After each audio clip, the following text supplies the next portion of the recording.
Today we're going to repurpose a canvas into new textured art. I'm using pre-framed art that I found at a home goods store on sale. I've taped up the edges with painter's tape to protect the frame, and now I'm using a Meeden white acrylic paint from Amazon to cover the pattern. Do not be lazy on this step. You want this entire pattern to be covered, or else it could show through your textured art. To speed up the process, I've dried it with my hairdryer inside. I'll be using a putty spatula and a notched putty scraper to first apply the texture and then scrape out a pattern. Slow and steady wins the race here, because the smoother you apply the texture, the smoother your pattern is going to be. I will apply the texture right over the tape. That way when I remove the tape at the end, there's continuity of the pattern all the way to the edge of the canvas. This texture is a little bit cold and stiff, which is great for it drying smoothly, but I am having to work it over a few times to ensure that the texture is even in all places on the canvas. If the texture is significantly thicker in places, it can lead to cracking when it dries. That's why even when the canvas is completely covered in texture, I'll spend extra time just smoothing it out and making sure it's even in places.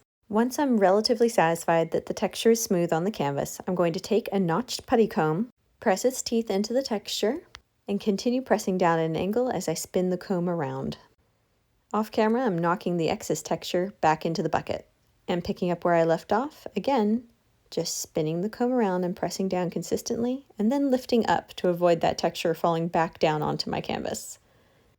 I want this pattern to look like it's fanning out from my original design, so I'm just going to keep doing this from all of the angles created by each of the swirls.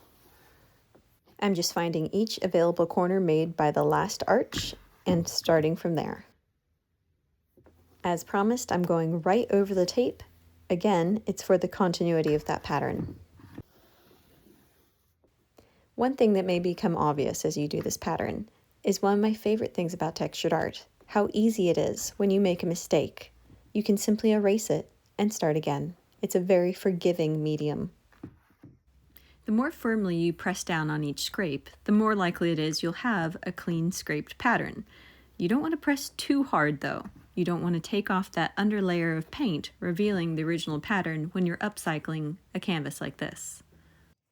When there's not enough room left at the sides for a full arc, I will just use the scraper to draw lines out to the side. As with many patterns, you start to get into a rhythm. Make sure you're scraping off as much of the texture from the comb after each scrape to ensure it doesn't fall back into your pattern.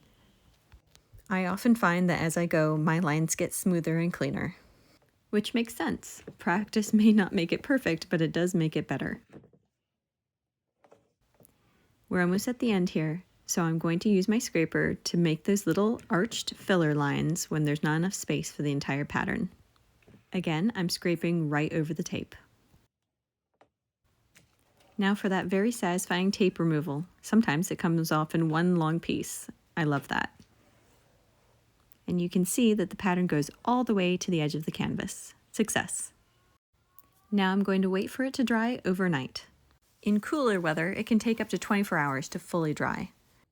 This piece has dried overnight, and as you can see, there's some bumps and lumps where the texture is overlapped, which is totally fine with me. I think it adds some character. But I do go around the edges of it where any rough patches might have escaped the tape, just to smooth it down with a basic sander from the hardware store. And there you have it, a fine repurposed piece of textured art.